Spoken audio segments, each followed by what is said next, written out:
નમો દ્વૈ સવયંતામ નમો દ્વૈ સવૈદાનમ નમો દ્વૈ સવાયર્યામ નમો દ્વૈ સૌજાયામ નમો દ્વૈ સૌતિકાવતી સાવનમ ઓંકારમિંદુ સંયંત નિત્યમ ધ્યાયંતિ યોગિન કામદમોક્ષમોચે ઓંકારાય નમો નમઃ મંગલમ ભગવાનયો મંગલમ કુટુંબોની મંગલમ કુંડાર્યો જૈન્દ્રમોસુ મંગલમ નમઃ સમય સાધાય સ્વાનુભૂત્યા ચકાસ્તે ચિત્તવાય ભવાય સર્વમાં વિભાવ નિરુધની દાતા. નિયમસાર ભગવાન કુંકુંદાચાર્ય રચિત નિયમસાર તથા મુનિવર પદ્મપ્રભુમલધારી દેવ રચિત તાત્પર્ય વૃત્તિ ટીકા એનો સ્વાધ્યાય ચાલે છે. એમાં નિયમસારમાં આપણે ગાથા 14 સુધી સ્વાધ્યાય કર્યો અને 14 પછીથી 3 કળશ આવ્યા, કળશ 24, 25 અને 26. અને હવે આજે એ પછીથી ગાથા 15 થી સ્વાધ્યાય શરૂ કરીએ છીએ.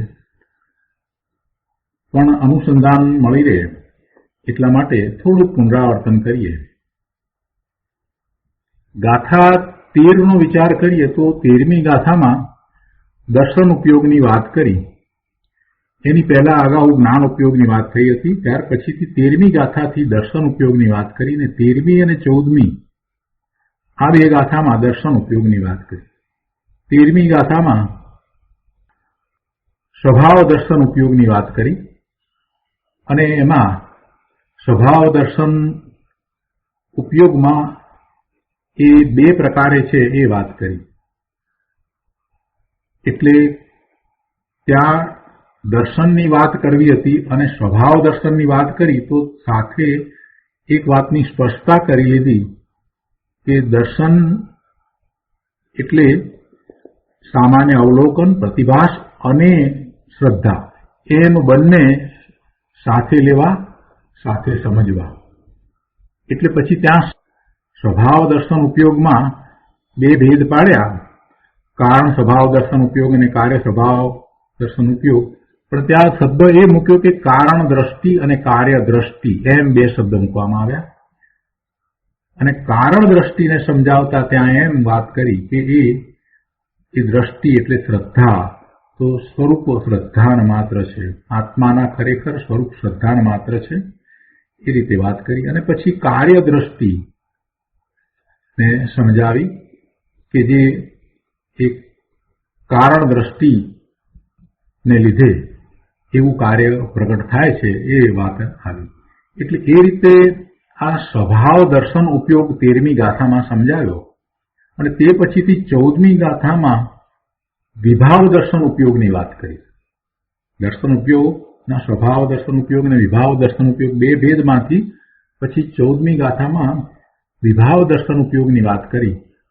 અને વિભાવ દર્શન ઉપયોગમાં એ વાત સ્પષ્ટ કરી કે ચક્ષુ દર્શન, અચક્ષુ દર્શન, અવધિ દર્શન એ 3 વિભાવ દર્શન ઉપયોગ છે. અને સાથે પર્યાયની પણ વાત કરી. 14મી ગાથામાં આની સાથે પર્યાયની પણ વાત કરી. એટલે ત્યાં એમ કહ્યું કે પર્યાયની સૂચના એમ કરી અને વાત કરવામાં આવી. અશુદ્ધ દર્શનની તથા શુદ્ધ અને અશુદ્ધ પર્યાયની સૂચના છે. અને એ પર્યાયની સૂચનાની અંદર અર્થ પર્યાયની વાત કરી અને વ્યંજન પર્યાયની વાત કરી. એટલે વ્યંજન પર્યાય છે એ અશુદ્ધ એ વાત કરી, ત્યાંથી શરૂઆત કરી દીધી. પર્યાયની સૂચના આપી એટલે ત્યાંથી પર્યાય વિશેની વાતની શરૂઆત કરી દીધી. કેમ કે 15મી ગાથામાં હવે પર્યાયની વાત આવે છે. એટલે 14મી ગાથામાં જે પર્યાય સંબંધી વાત કરવામાં આવી ત્યાં પછી અગુરુ લઘુત્વની વાત લઈ અને સમજાવવામાં આવી. તો એ સ્વભાવ પર્યાય કહી. સ્વભાવ પર્યાય 6 દ્રવ્યને સાધારણ છે એ અર્થ પર્યાય છે અને એ વાણીથી મનથી અગોચર છે, અતિ સૂક્ષ્મ છે, એટલે આગમ પ્રમાણથી સ્વીકારવા યોગ્ય છે. અને પછી એ 6 પ્રકારે હાનિ વૃદ્ધિ ભેદો સહિત છે, એટલે એમાં અગુરુ લઘુત્વ ને લીધે એવું પર્યાયનું સ્વરૂપ છે. એ બધી વાત ત્યાં લીધી અને પછી સાથે એક લીટીમાં એ પણ સમજાયું કે અશુદ્ધ વ્યંજન પર્યાય, આ જે જીવની ગતિ થાય છે ને, મનુષ્ય ગતિ, તિર્યંજ ગતિ વગેરે જે ગતિ થાય છે, એ ગતિ ને અનુસાર જે શરીર પ્રાપ્ત થાય છે, તો શરીર પ્રમાણ આત્માનું કદ હોય છે અને એ આત્માની વ્યંજન પર્યાય છે. એટલે એ વ્યંજન પર્યાય કેવી છે, જે બદલાય છે અને શરીર પ્રમાણ છે, એટલે શરીરની એમાં અપેક્ષા રહી છે, એટલે એ અશુદ્ધ વ્યંજન પર્યાય કહી. ત્યાં સુધીની વાત આપણે બરાબર સમજ્યા. અને શુદ્ધ વ્યંજન પર્યાય તો સિદ્ધ ભગવાનના આત્માની જે પદેશ્વર ગુણની પર્યાય જે છે તે શુદ્ધ વ્યંજન પર્યાય છે. હવે આ સમજ્યા પછીથી 15મી ગાથાની અંદર પર્યાયની વાત આવે છે. તો આજે આપણે 15મી ગાથા શરૂ કરીએ છીએ. નર નારક તિર્યક્ષુરા પર્યાસ્તે વિભાવા ઇતિ ભણીતા કર્મ ઉપાધિ વિવર્જિત પર્યાયસ્તે સ્વભાવા ઇતિ ભણીતા. ગુજરાતીમાં ગાથા છે. તિર્યંચ નારક દેવ નર પર્યાય વૈભાવિક કયા, પર્યાય કર્મ ઉપાધિ વર્જિત તે સ્વાભાવિક ભાગ્ય.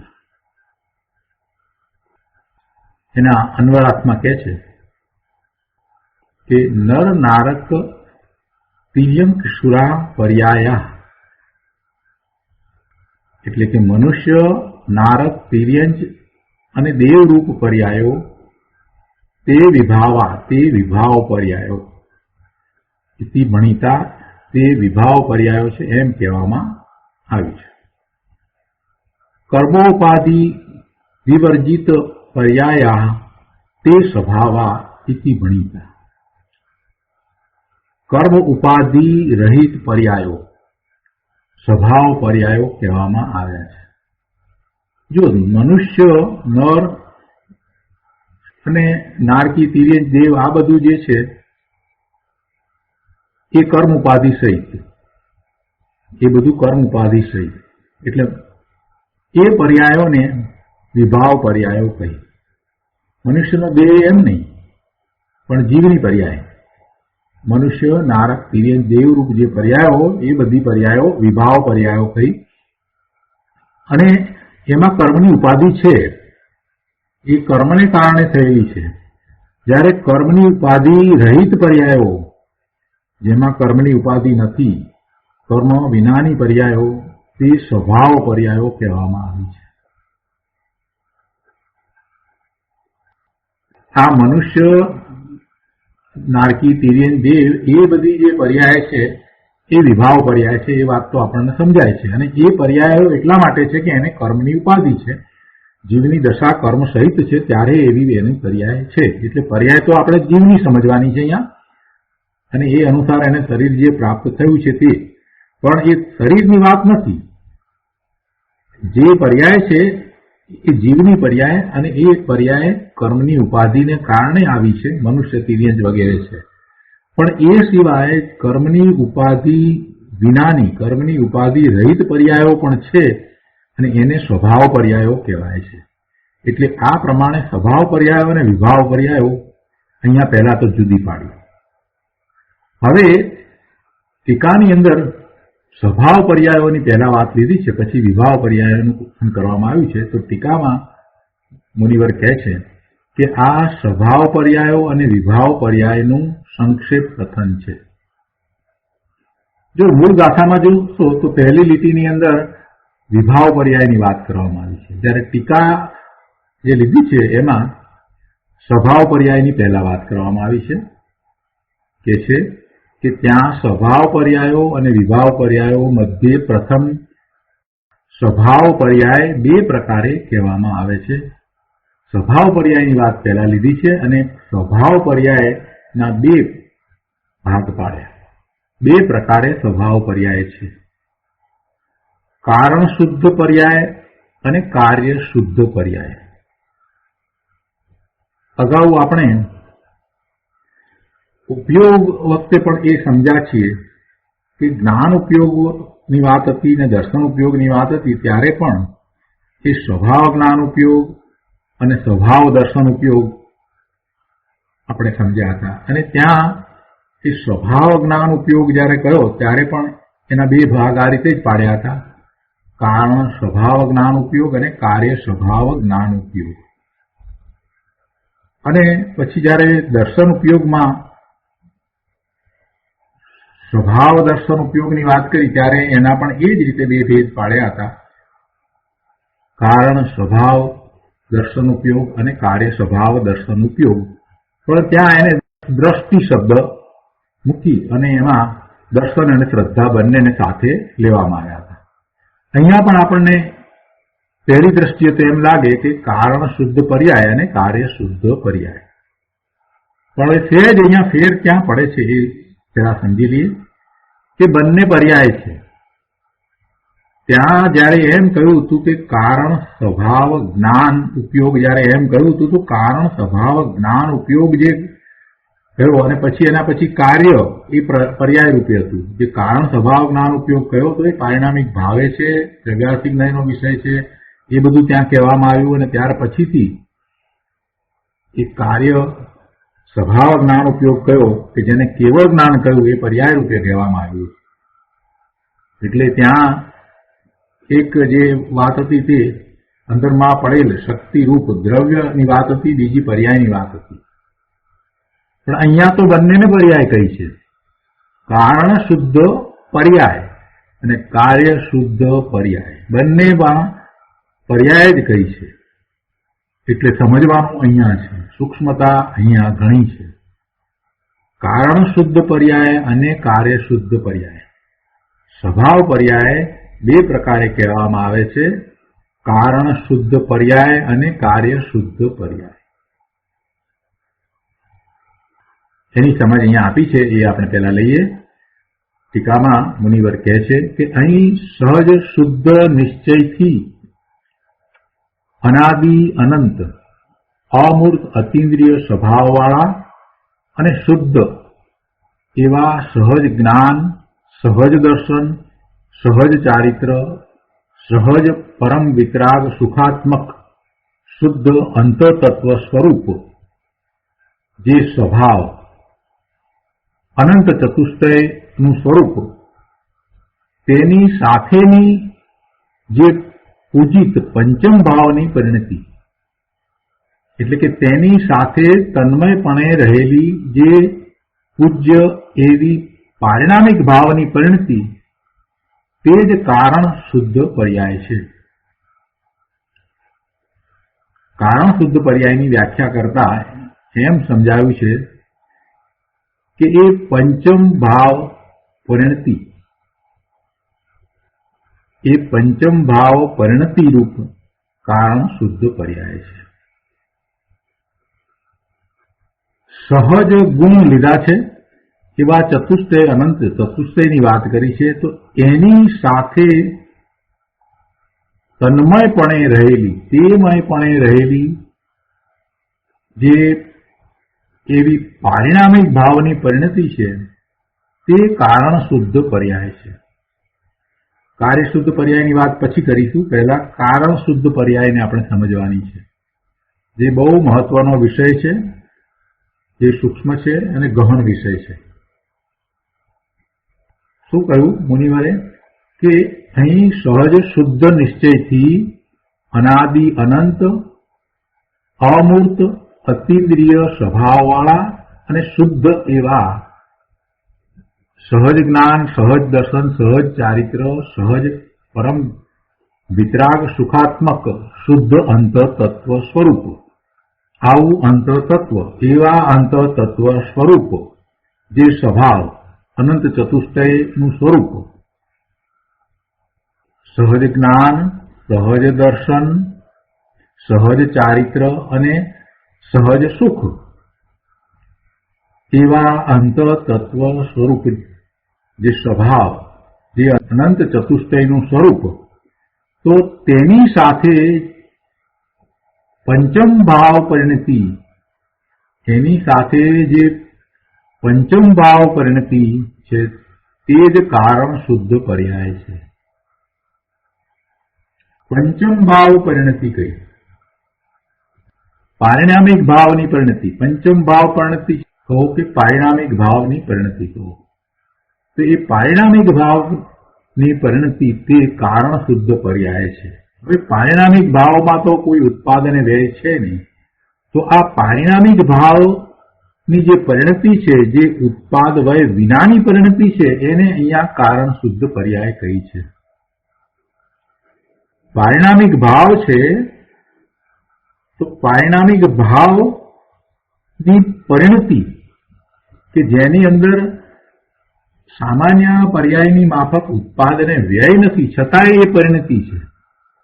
પરિણતિ છે એટલે એવા ભાવે હોય છે એને પરિણતિ કહી છે. પારિણામિક ભાવની પરિણતિ કે જેમાં બીજી પર્યાયમાં જેમ ઉત્પાદ અને વ્યય હોય છે એ પ્રકારે એમાં કોઈ ઉત્પાદ વ્યય નથી, છતાં પરિણતિ છે. એમાં પરિણતિ છે તો એ પરિણતિને કારણ શુદ્ધ પર્યાય કહેવામાં આવી છે. એટલે બીજી રીતે કહીએ તો કે કારણ શુદ્ધ પર્યાય છે તે ઉત્પાદ વ્યય રહિત છે. આપણી માન્યતા તો એક જ હતી કે જે ઉત્પાદ વ્યય રહિત છે તે ધ્રુવ છે, પણ એ સિવાયની આવી જે સૂક્ષ્મ પારિણામિક ભાવની પરિણતિ છે એનો આપણે ક્યારેય વિચાર કર્યો જ નથી, અને આ વાત બીજે ક્યાંય છે જ નહીં. આ શાસ્ત્રની અંદર આ વાત આવી છે. દિગંબરના પણ કોઈ બીજા શાસ્ત્રમાં આ પારિણામિક ભાવની પરિણતિ જે કારણ શુદ્ધ પર્યાય છે એની વાત આવી નથી. ધ્રુવ છે, અનંત ગુણ છે, ધ્રુવપણે રહેલા છે, છતાં એનું પરિણમન છે ને, એમ તો આપણે સમજ્યા છીએ. તો આ જે અનંત ચતુષ્ટય જે સ્વભાવ જે ગુણને કારણે છે તેની સાથે આ પારિણામિક ભાવની પરિણતિ જે ઉત્પાદ વ્યય વિનાની છે તે પરિણતિને કારણ શુદ્ધ પર્યાય કહેવામાં આવી છે. પરિણમન છે, ઉત્પાદ વ્યય વિનાનું પરિણમન છે, એવી પરિણતિ છે. એવી પરિણતિ છે શુદ્ધ પરિણતિ છે, અને એ શુદ્ધ પરિણતિ સમજાવવી છે એટલે અહીંયા મુનિવરે એમ કહ્યું કે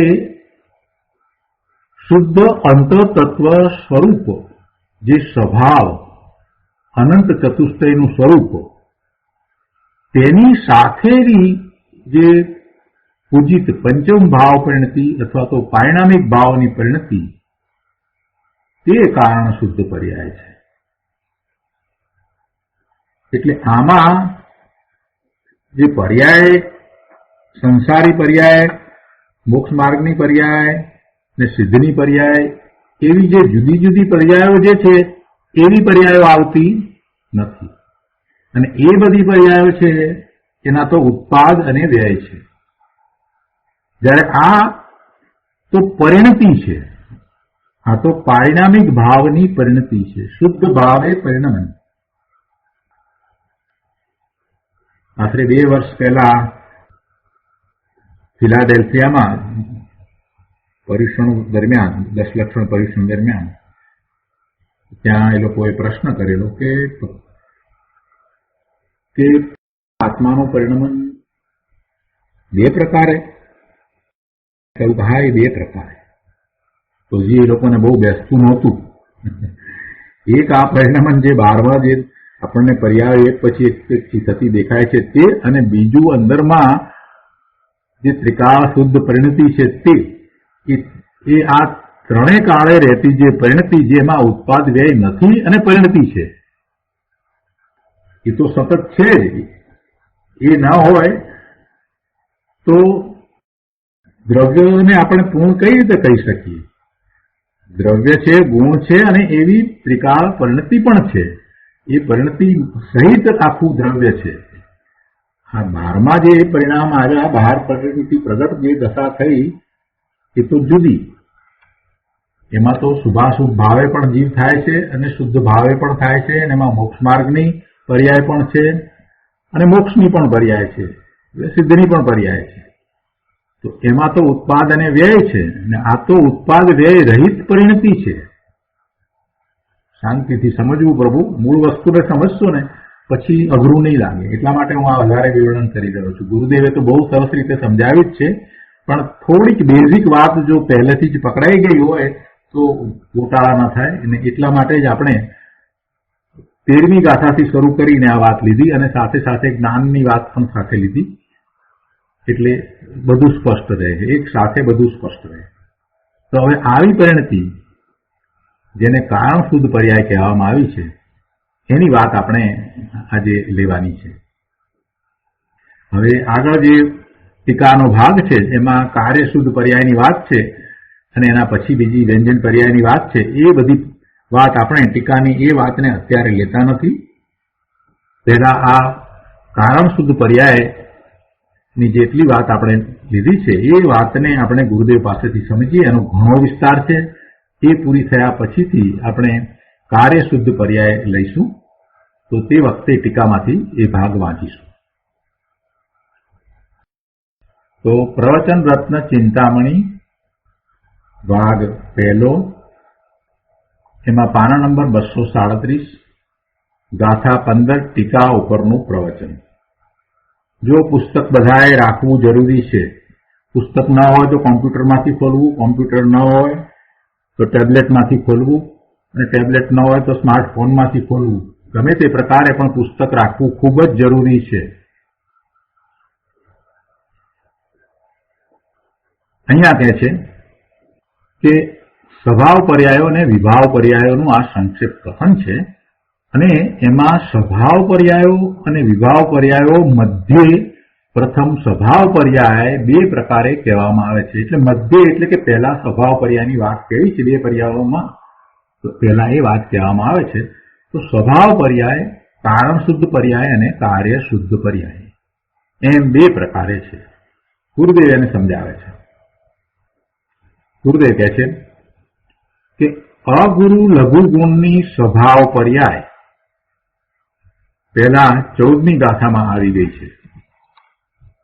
ત્યાં પર્યાયની સૂચના રૂપે જે વાત કરવામાં આવી, ત્યાં અગુરુ લઘુ ગુણની સ્વભાવ પર્યાયની વાત આવી ગઈ છે. પણ તે ક્વચિત નથી, તે ક્યારેક હોય એમ નથી. સ્વભાવ પર્યાયમાં અગુરુ લઘુ ગુણની સ્વભાવ પર્યાયની વાત જે 14મી ગાથામાં કરવામાં આવી, તો એ પર્યાયની વાત કરતા ગુરુદેવ કહે છે કે એ ક્વચિત નથી, એ ક્યારેક હોય એમ નથી, એ સદાય છે, એ હંમેશા છે. એ સ્વભાવ પર્યાય હંમેશા છે, સદાય છે, ક્વચિત નથી. જો બીજી પર્યાયની આપણે વાત કરતા હોઈએ ત્યારે એ હોય છે, એટલે જ્યારે છે ત્યારે એટલે એનો ઉત્પાદ પણ છે, એનો વ્યય પણ છે, એટલે ક્વચિત શબ્દ ત્યાં મૂકવામાં આવે છે. તો અહીંયા કહે છે કે આ જે છે તે ક્વચિત નથી, એટલે એક વધારે સ્પષ્ટતા કરે છે ગુરુદેવ કે એ ક્વચિત નથી. માટે 26મા શ્લોકમાં એને ન લીધી. 26મા શ્લોકની વાતમાં એ પર્યાયને ન લેવામાં આવી. 26મા શ્લોકમાં શું કહ્યું હતું ફરીથી જરાક જોઈએ, દ્રષ્ટિપાત કરીએ એટલે યાદ આવે આપણને કે શું વાત હતી 26મા શ્લોકની અંદર. કે જીવ તત્વ ક્વચિત સદગુણો સહિત વિલસે છે, દેખાય છે, ક્વચિત અશુદ્ધ રૂપ ગુણો સહિત વિલસે છે, ક્વચિત સહજ પર્યાયો સહિત વિલસે છે, અને ક્વચિત અશુદ્ધ પર્યાયો સહિત વિલસે છે. ત્યાં ક્વચિત શુદ્ધ ને અશુદ્ધ ગુણો સહિત વિલસે છે, અને ક્વચિત શુદ્ધ ને અશુદ્ધ પર્યાયો સહિત વિલસે છે, એમ વાત હતી. શુદ્ધ અને અશુદ્ધ ગુણો અને શુદ્ધ અને અશુદ્ધ પર્યાયો એમ જીવ વિલસે છે. પણ એ ક્વચિત જે શબ્દ મૂક્યો એના ઉપરથી સમજવાનું એ હતું કે એ પર્યાય જે છે એ ભલે શુદ્ધ પર્યાયની વાત કરવામાં આવી તો પણ એ આ સ્વભાવ પર્યાય નહીં, આ સ્વભાવ અર્થ પર્યાય જે કહેવામાં આવી એની વાત એમાં ન હતી. ત્યાં શુદ્ધ પર્યાય અને અશુદ્ધ પર્યાય જે કહેવામાં આવી હતી, તો શુદ્ધ પર્યાયમાં તો એમાં કેવળ જ્ઞાન કેવળ દર્શન એવી પર્યાય લીધી, અથવા તો સમ્યક દર્શન સમ્યક જ્ઞાનની પણ પર્યાય લેવાય. અને અશુદ્ધ પર્યાય તો આપણે જાણીએ છીએ, સુભાશુભ ભાવ વગેરેની જે વાત હતી તે સિવાયની વાત ત્યાં લીધી હતી. એટલે અશુદ્ધ વ્યંજન પર્યાયને અશુદ્ધ પર્યાય તરીકે ત્યાં લીધી હતી. ગુરુદેવે એનો સારો વિસ્તાર કરીને સમજાવ્યું હતું. અને ગુણની જ્યાં વાત લીધી હતી ત્યારે પણ એક પ્રશ્ન પણ થયો હતો કે ત્યાં પણ ગુણ કહેતા કેમ કેવળ જ્ઞાન કેવળ દર્શનની વાત કરી? તો બંનેમાં કેવળ જ્ઞાનની આ વાત શુદ્ધ પર્યાયમાં પણ આવી અને શુદ્ધ ગુણમાં પણ આવી. ત્યારે આપણે એ સમજ પાડી હતી કે ત્યાં જે પ્રગટપણાની વાત હતી, પ્રગટ રૂપ અવસ્થા તરીકે જે વાત હતી અહીંયા પર્યાયની, અને પેલું જે છે તે પણ એ ગુણ અપેક્ષાએ છે. તો એમ ગુણ અપેક્ષાએ અને પર્યાય અપેક્ષાએ વાત કરવી હતી, એટલા માટે એ વાત એ રીતે આવી. બંનેમાં ગુરુદેવે કેવળ જ્ઞાનની વાત કરી, એ બધી વાત આપણે કરી હતી. પણ મારે તો અહીંયા એ કહેવું છે કે ગુરુદેવ અહીંયા એ વાત કરી રહ્યા છે કે ત્યાં બધું ક્વચિત લેવામાં આવ્યું હતું, કે ક્યારેક આમ પણ છે ક્યારેક આમ પણ છે. છતાં પણ પછી એમ કહ્યું હતું કે કહીને કે છતાં પણ એવું છે, છતાં પણ પોતાનું સ્વરૂપ તો પૂર્ણ શુદ્ધ સ્વરૂપ છે, અને એવા પોતાના જીવ તત્વને સકળ અર્થની સિદ્ધિ માટે સદાય હું નમું છું, ભાવું છું, એમ આખો શ્લોક કહેવામાં આવ્યો હતો. તો ત્યાં ક્વચિત જે વાત કરવામાં આવી હતી, તો ત્યાં ગુરુદેવ કહે છે કે એ આ સ્વભાવ પર્યાયની વાત ન હતી. એટલે કે અગુરુ લઘુ ગુણની સ્વભાવ પર્યાય એ ક્વચિત નથી, અને એની વાત 26મા શ્લોકમાં ન લીધી. એમાં એ વાત ન હતી, એ અર્થ પર્યાયની વાત ન હતી. જ્યારે અહીં તો 15મી ગાથામાં તેને શુદ્ધ અર્થ પર્યાયમાં લેશે. અગુરુ લઘુ ગુણની સ્વભાવ પર્યાય પહેલા 14મી ગાથામાં આવી ગઈ છે, પણ તે ક્વચિત નથી, તે સદાય છે. અને તેથી તેને ક્વચિત વર્તતી પર્યાયોમાં શ્લોક 26માં ન લીધી, જ્યારે અહીં 15મી ગાથામાં લેવામાં આવી છે. અહીંયા 15મી ગાથામાં તેને શુદ્ધ અર્થ પર્યાયમાં લેશે. સ્વભાવ પર્યાય બતાવ્યા પછી તેને બતાવશે. હજી જો સ્વભાવ પર્યાયમાં હજી તો આગળ વધવાનું છે, પણ ત્યાર પછીથી એ વાત આવશે જે આપણે જે ટીકામાંથી વાંચી નથી એ વાત આવશે. પહેલા સ્વભાવ પર્યાયના 2 ભાગ પાડીને પછી તેને, એટલે કે અગુરુ લઘુ ગુણની પર્યાયને પણ સ્વભાવ પર્યાય કહેવાય છે એમ કહેશે.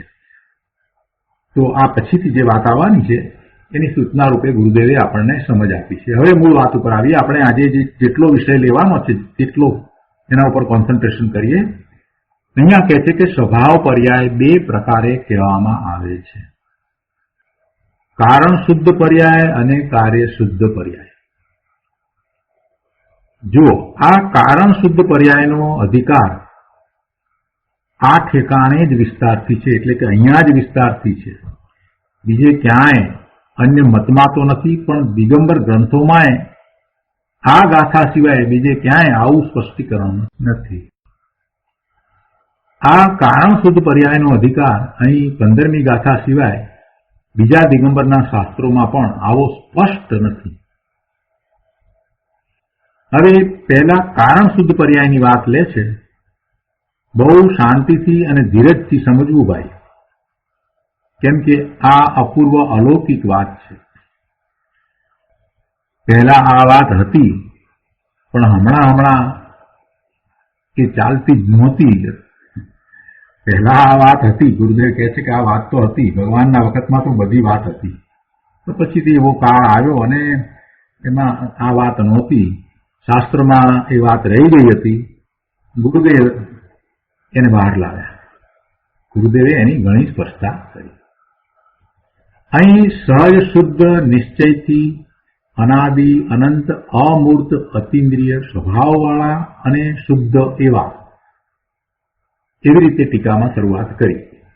તો ગુરુદેવ કહે છે કે જો સહજ શુદ્ધ નિશ્ચયથી, એનો અર્થ શું? સહજ શુદ્ધ નિશ્ચયથી અર્થાંત સ્વાભાવિક શુદ્ધ નિશ્ચયથી. નિશ્ચયથી એટલે ખરેખર, સ્વાભાવિક શુદ્ધ નિશ્ચયથી આત્મામાં અનાદિ અનંત અને રૂપ રસ ગંધ ઇત્યાદિ રહિત અમૂર્ત અને અતિન્દ્રિય સ્વભાવવાળા, અતિન્દ્રિય જેનો સ્વભાવ છે એવા, અતિન્દ્રિય સ્વભાવવાળા એમ બહુવચન છે, કેમ કે આ ગુણોની વ્યાખ્યા છે અને એવા સ્વભાવવાળા અનેક ગુણ છે. અતિન્દ્રિય સ્વભાવવાળા અનેક ગુણ છે એટલે ત્યાં બહુવચન છે. તો અનાદિ અનંત અર્થાત ત્રિકાળી અને અમૂર્ત, અમૂર્ત કયું એટલે કે એમ જેમાં રૂપ રસ ગંધ ઇત્યાદિ નથી એવા અમૂર્ત અને અતિન્દ્રિય સ્વભાવવાળા, ઇન્દ્રિયો દ્વારા જે ગમ્ય નથી એવા અનેક ગુણ છે. તો કે છે કે અનાદિ અનંત અર્થાત ત્રિકાળી અમૂર્ત અતિન્દ્રિય સ્વભાવવાળા અને શુદ્ધ એવા. શું છે શુદ્ધ એવા? એ ગુણની વાત છે. તો કે છે કે એવા ગુણ કેવા છે, પાછા એનું વર્ણન લીધું છે કે એવા સહજ જ્ઞાન, સહજ દર્શન, સહજ ચારિત્ર, સહજ પરમ વિતરાળ, સુખાત્મક, શુદ્ધ અંતરતત્વ સ્વરૂપ. એટલે આ ચારની વાત કરી અને એ રૂપ અંતરતત્વ છે. સહજ જ્ઞાન, સહજ દર્શન, સહજ ચારિત્ર અને સહજ પરમ સુખ એ સ્વરૂપ અંતરતત્વ છે. સહજ જ્ઞાન, સહજ દર્શન, સહજ ચારિત્ર અને સહજ સુખ સ્વરૂપ અંતરતત્વ છે, શુદ્ધ અંતરતત્વ છે. અને એવા શુદ્ધ અંતરતત્વ સ્વરૂપ જે સ્વભાવ, જે અનંત ચતુષ્ટયનું સ્વરૂપ છે. પહેલા તો એ વાત ગુરુએ અહીંયા સમજાવે છે કે શું કહ્યું કે સહજ એટલે સ્વાભાવિક, સહજ એટલે સ્વાભાવિક, ત્રિકાળી જ્ઞાન, સ્વાભાવિક ત્રિકાળી દર્શન, સ્વાભાવિક ત્રિકાળી ચારિત્ર અને સ્વાભાવિક ત્રિકાળી પરમ વિતરાગ સુખ. આ ચાર વાત એ સ્વભાવો છે, એ રૂપે અંતરતત્વ છે, એ રૂપે શુદ્ધ અંતરતત્વ છે. સ્વાભાવિક ત્રિકાળી જ્ઞાન, સ્વાભાવિક ત્રિકાળી દર્શન, સ્વાભાવિક ત્રિકાળી ચારિત્ર, સ્વાભાવિક ત્રિકાળી ચારિત્ર અર્થાત વસ્તુમાં રહેલી સ્વાભાવિક ત્રિકાળી વિતરાગતા. એ ચારિત્ર કહો કે વિતરાગતા કહો એક જ વાત છે કે જે વસ્તુમાં સહજ પડી છે એની વાત છે. જો પ્રગટ પર્યાયની વાત નથી, જે વિતરાગતા આપણે પર્યાયમાં પ્રગટ કરીએ એની વાત નથી, કે જે જ્ઞાનની દશા પર્યાયમાં પ્રગટ કરીએ એની અહીંયા વાત નથી, જે દર્શનની દશા પ્રગટ કરીએ એની વાત નથી, કે જે સુખ આપણને પર્યાયમાં પ્રગટ થાય એની વાત નથી. અહીંયા તો અંદરમાં પડેલું છે તે જે અંતરતત્વ સ્વરૂપ છે, અંદરમાં પડેલું છે તે અંતરતત્વ સ્વરૂપ છે એની અહીંયા વાત લીધી છે. શું વાત છે? કે જે સહજ એટલે સ્વાભાવિક ત્રિકાળી ત્રણેય કાળે અંદરમાં રહ્યું છે એવું જ્ઞાન, એવું દર્શન અને એવું ચારિત્ર. ચારિત્ર એટલે એવી વિતરાગી દશા. તો એ ચારિત્ર અહીંયા પર્યાયની વાત નથી. તો કે ત્રિકાળી ચારિત્ર અર્થાત વસ્તુમાં સ્વાભાવિક ત્રિકાળી વિતરાગતા અને સ્વાભાવિક ત્રિકાળી પરમ વિતરાગ સુખ એ એના આત્માના ગુણો નામ સ્વભાવો છે. અંદરમાં જે શક્તિ રૂપે પડ્યા છે તે ગુણો એટલે એ જ સ્વભાવો છે. વસ્તુ આત્મા જેમ ત્રિકાળ અવિનાશી છે, ત્રિકાળ અવિનાશી છે, અસ્થિ છે, હોવાપણે છે, સત છે, તેમ તેનામાં રહેલા શુદ્ધ અંતરતત્વ સ્થિત એવા આ ગુણો પણ સહજપણે ત્રિકાળ ધ્રુવ અવિનાશી છે. વસ્તુ અવિનાશી છે, અંદર રહેલા ગુણો પણ અવિનાશી છે, ધ્રુવ છે. એ અંતરતત્વ સ્થિત છે, અંતરતત્વમાં રહેલા છે. અંતરતત્વ એટલે પોતાનું સ્વરૂપ, જેમાં આ ગુણો અવિનાશી રહ્યા છે, જેનો નાશ થતો નથી એવા ધ્રુવપણે રહ્યા છે.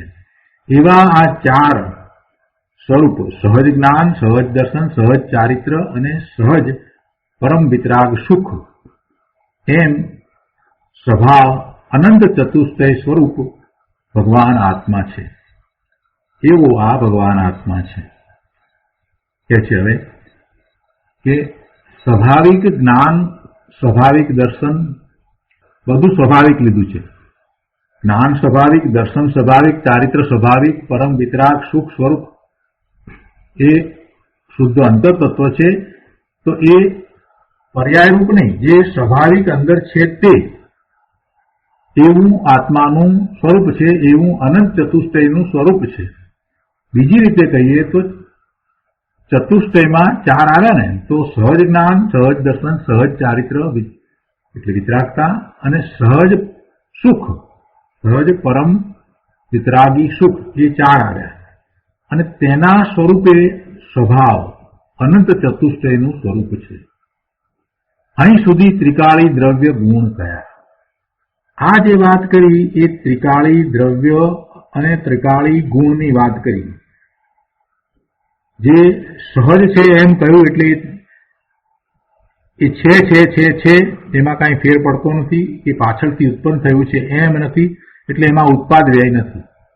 જે ત્રિકાળી છે, તો આ વાત જે આવી એ ત્રિકાળી દ્રવ્ય અને ત્રિકાળી ગુણની વાત આવી. અને એવો સ્વરૂપ છે, એવો સ્વભાવ છે, એ અંદરમાં પડ્યું છે, એટલે એને અંત તત્વ સ્થિત કર્યું. ઘણા શબ્દો આવ્યા ને એ બધાના કારણ છે, એટલા માટે એ આવ્યા કે એ અંદરમાં પડ્યું છે એટલે એને અંત તત્વ સ્થિત કર્યું. ચાર છે એટલે એને ચતુષ્ટય કહ્યા. આજે ચારની વાત લીધી છે, જ્ઞાન, દર્શન, ચારિત્ર અને સુખ, એ ચારની વાત લીધી છે. તો એ ચારેય ગુણ ત્રિકાળી અંદરમાં પડ્યા છે, એવું આત્માનું સ્વરૂપ છે. અને એ ચારે અંતર તત્વ સ્થિત છે એટલે અંદરમાં છે, પર્યાય રૂપે પ્રગટ નથી એમ અહીંયા તો દર્શાવવું છે. જે અંદરમાં પડ્યું છે તે. એટલે ગુરુદેવ કહે છે કે અહીંયા સુધી આ ત્રિકાળી દ્રવ્ય ગુણ કયા. કેમ કે આપણે સમજવાનું છે કારણ શુદ્ધ પર્યાયને. તો કારણ શુદ્ધ પર્યાય અને આ ત્રિકાળી ગુણ જે એમાં શું ફેર છે એ સમજવું પડશે. ત્યાં પર્યાય કઈ છે પાછી, અને પાછી કાર્ય શુદ્ધ પર્યાય પણ આવશે. એટલે આ પહેલા સમજી લેવાનું છે કે આ અહીંયા સુધીની જે વાત કરી આ બધી એ બધી વાત તો ત્રિકાળી ગુણની વાત કરી, ત્રિકાળી દ્રવ્યની વાત કરી. હવે કે છે ટીકામાં એમ કહ્યું ને કે તેની સાથેની જે પૂજિત પંચમ ભાવની પરિણતિ તે જ કારણ શુદ્ધ પર્યાય છે. ટીકામાં એ રીતે વાત કરવામાં આવી ને. ટીકામાં શું કહ્યું? મુનિવરે શરૂઆતમાં જે વાત કરી ટીકાની અંદર, તો એ રીતે વાત કરી કે આ ગુણની વાત કરી અને પછી એની સાથે છે એમ કરીને વાત કરી. ગુણની વાત સમજાવતા શું કહ્યું કે સહજ શુદ્ધ નિશ્ચયથી અનાદિ અનંત અમૂર્ત અતિન્દ્રિય સ્વભાવવાળા અને શુદ્ધ એ બધા જે વિશેષણો જે આવ્યા એ ગુણને માટેના વિશેષણો આવ્યા. શુદ્ધ નિશ્ચયથી શું છે વસ્તુનું સ્વરૂપ? તો છે કે અનાદિ અનંત અમૂર્ત અને અતિન્દ્રિય સ્વભાવવાળા અને શુદ્ધ એવા શું? તો કે સહજ જ્ઞાન, દર્શન, ચારિત્ર અને સુખ, કે જે શુદ્ધ અંત તત્વ સ્વરૂપ છે. એ જે સ્વભાવ છે એ અનંત ચતુષ્ટયનું સ્વરૂપ. તો એની સાથે જે પંચમ ભાવ પરિણતિ એટલે કે પારણી ભાવની પરિણતિ છે તે કારણ શુદ્ધ પર્યાય છે. હવે આ ગુણો લીધા એનો સ્વભાવ કયો, એ અનંત ચતુષ્ટય સ્વરૂપ એનો સ્વભાવ કયો, અને એની સાથે જે પંચમ ભાવ પરિણતિ છે એને કારણ શુદ્ધ પર્યાય થઈ. એટલા માટે પહેલા જે આ વાત કરી એને ગુરુદેવે સ્પષ્ટ કરી કે આ જે વાત કરી એ તો ગુણની વાત કરી. હવે કહેશે કે એની સાથે પારિણામિક ભાવની પરિણતિ તે કારણ શુદ્ધ પર્યાય છે. ગુરુદેવ અહીંયા એ વાત કરે છે કે હવે કહે છે કે તેની સાથેની જે પૂજિત પંચમ ભાવ પરિણતિ, તેની સાથે તન્મયપણે રહેલી જે પૂજ્ય એવી પારિણામિક ભાવની પરિણતિ તે જ કારણ શુદ્ધ પર્યાય છે એવો અર્થ છે. આ ગુણોની સાથે તન્મયપણે રહેલી જે પરિણતિ છે એ પારિણામિક ભાવની પરિણતિ છે એ કારણ શુદ્ધ પર્યાય છે. ગુરુદેવ એને સમજાવે છે કે તેની સાથેની અર્થાંત સ્વભાવ અનંત ચતુષ્ટય સ્વરૂપની સાથે રહેલી છે તેની સાથે, એટલે કે જે અનંત ચતુષ્ટય સ્વરૂપ સ્વભાવ છે, અનંત ચતુષ્ટય સ્વરૂપ સ્વભાવ છે એની સાથે રહેલી પૂજવા યોગ્ય, આદરવા યોગ્ય, મહિમા કરવા યોગ્ય, પૂજિત એમ શબ્દ મૂક્યો છે ને, પૂજિત એટલે કે પૂજવા યોગ્ય, આદરવા યોગ્ય, મહિમા કરવા યોગ્ય એવી પંચમ ભાવની પરિણતિ છે તે જ કારણ શુદ્ધ પર્યાય છે. જેમ સહજ અનંત ચતુષ્ટય સ્વરૂપ શુદ્ધ આત્મ વસ્તુ ત્રિકાળ છે, શાશ્વત છે, તેવી જ રીતે તેની સાથે વર્તમાનમાં રહેલી શાશ્વત ત્રિકાળ એવી જે પૂજવા યોગ્ય પંચમ ભાવની પરિણતિ એ કારણ શુદ્ધ પર્યાય છે તે પણ શાશ્વત છે. ત્રિકાળી સહજ પારિણામિક ભાવની પરિણતિ છે, અથવા તો એ પંચમ ભાવની પરિણતિ કહો તો એ પણ શાશ્વત છે.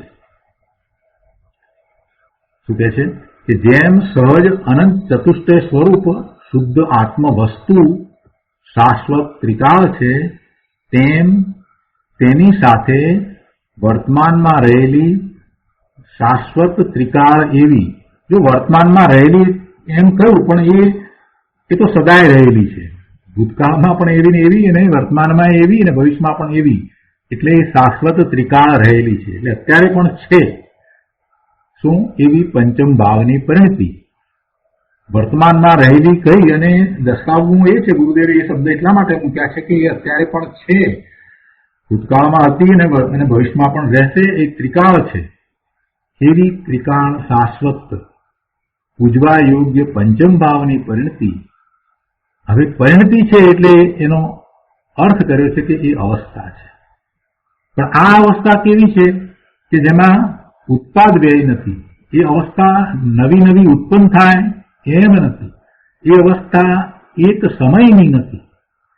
પંચમ ભાવની પરિણતિ એવી અવસ્થા, એ અવસ્થા ત્રિકાળ છે, જે અવસ્થા ઉત્પન્ન થતી નથી, જે અવસ્થાનો નાશ થતો નથી, એવી આ ત્રિકાળ અવસ્થા છે, જે વર્તમાનમાં પણ છે, પણ એ પરિણતિ, એને પરિણતિ કહી છે.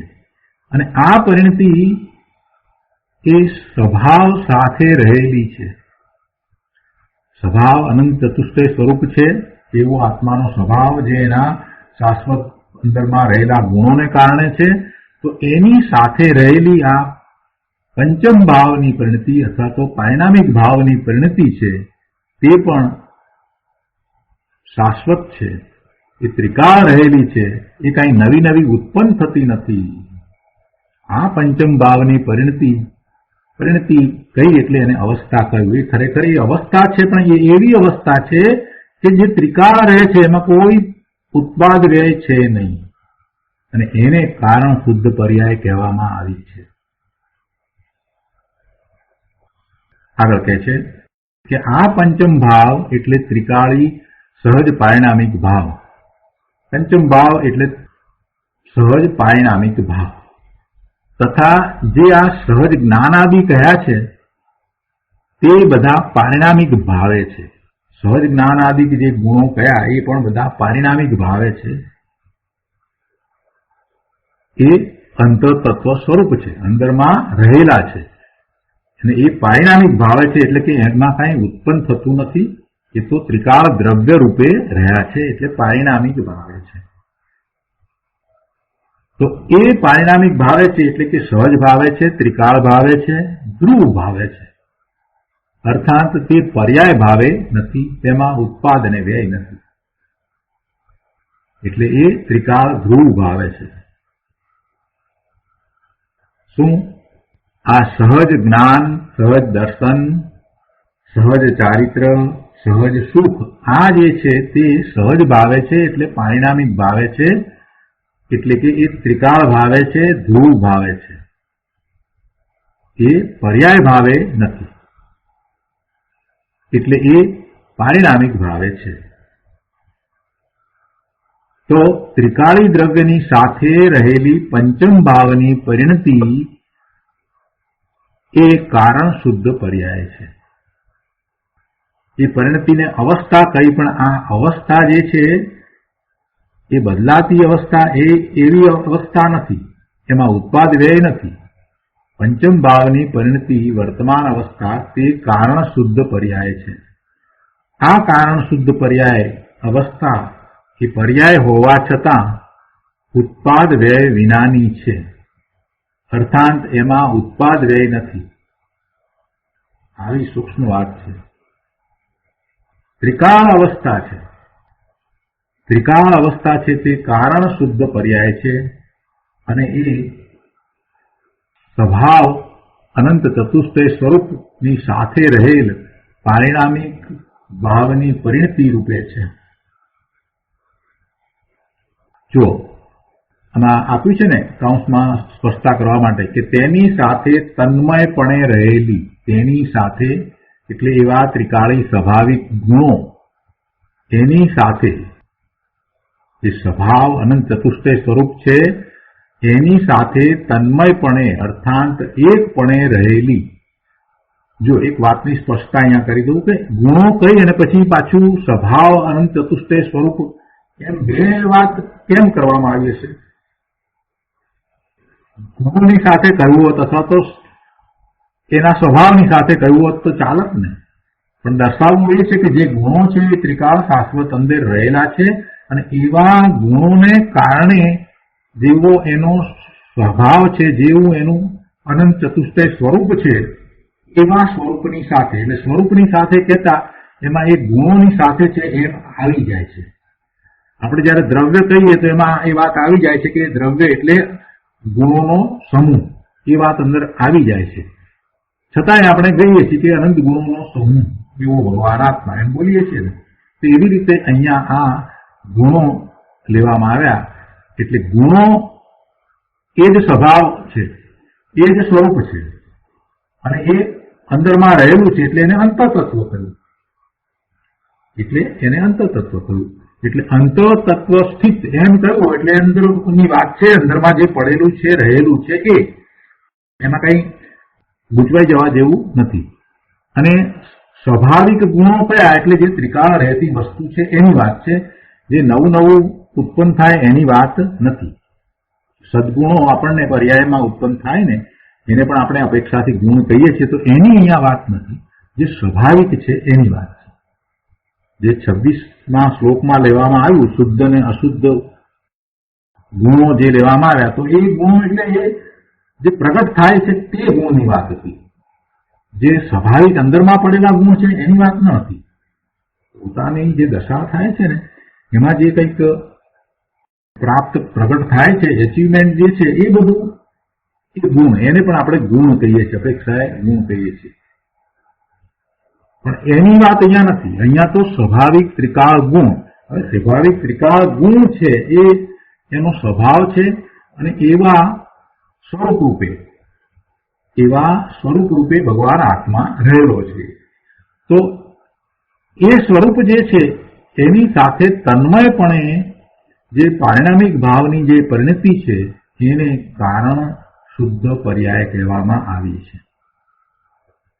તો શું કહે છે કે જો આ તન્મયપણે એમ કહ્યું છે ને કે ત્રિકાળી સ્વાભાવિક ગુણની અર્થાંત સ્વભાવ અનંત ચતુષ્ટય સ્વરૂપની સાથે તન્મયપણે અર્થાંત એકપણે રહેલી જે પૂજ્ય એવી પારિણામિક ભાવની પરિણતિ છે તે જ કારણ શુદ્ધ પર્યાય છે.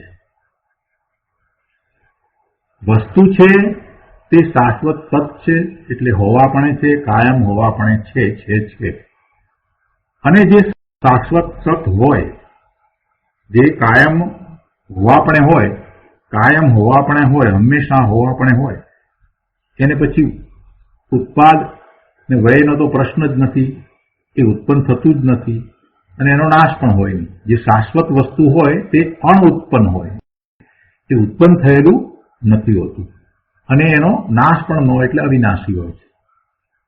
તો એવી જે સત વસ્તુ આત્મા છે તેના સત ગુણો એ પણ ત્રિકાળ હોવાપણે છે, એ ઉત્પન્ન થયેલા નથી, એ અવિનાશી છે. સહજ જ્ઞાન, સહજ દર્શન, સહજ ચારિત્ર, સહજ આનંદ, વગેરે આવા આત્માના ગુણો છે. તો કહે છે કે તેની સાથે રહેલી અર્થાત ત્રિકાળી જે પંચમ ભાવ છે તેની સાથે તન્મયપણે રહેલી જે પંચમ ભાવની પરિણતિ છે તે જ કારણ શુદ્ધ પર્યાય છે એમ અર્થ છે.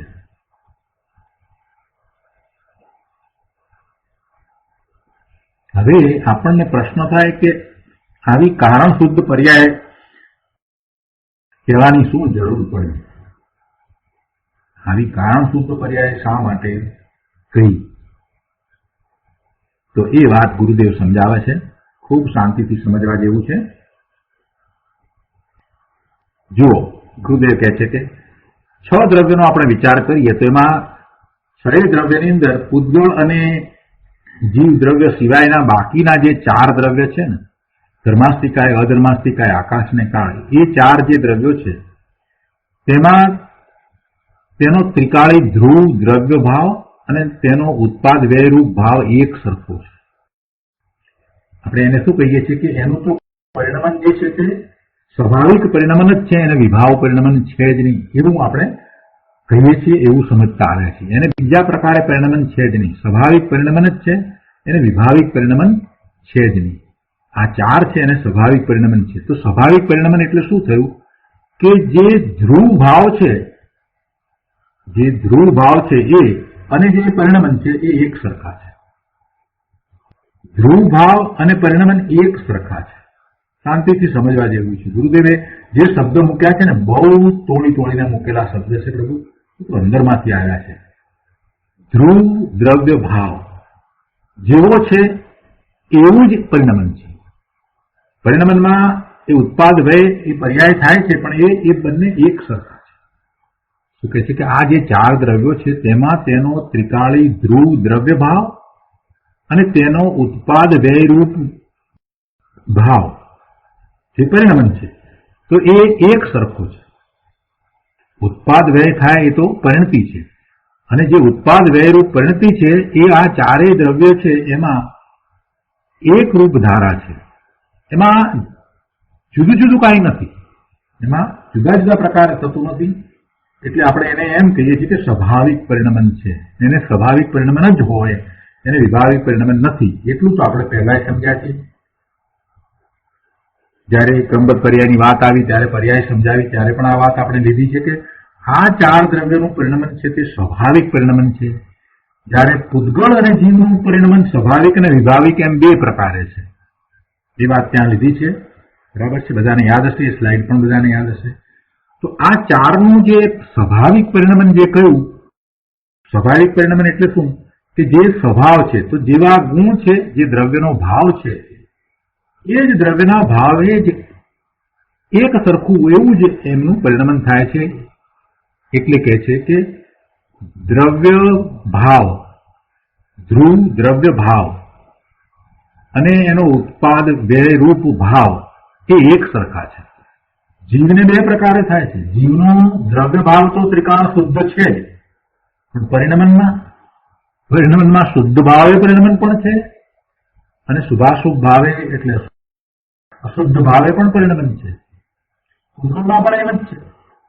પૂતગળમાં શુદ્ધ પરિણમન છે, પરમાણુનું પરિણમન છે, અને પરમાણુ ભેગા થઈ અને જે સ્કંદ બને એનું વિભાવ પરિણમન પણ છે. એટલે પૂતગળમાં અને જીવ આ 2 દ્રવ્યની અંદર જે પરિણમન છે એમાં 2 પ્રકાર કયા.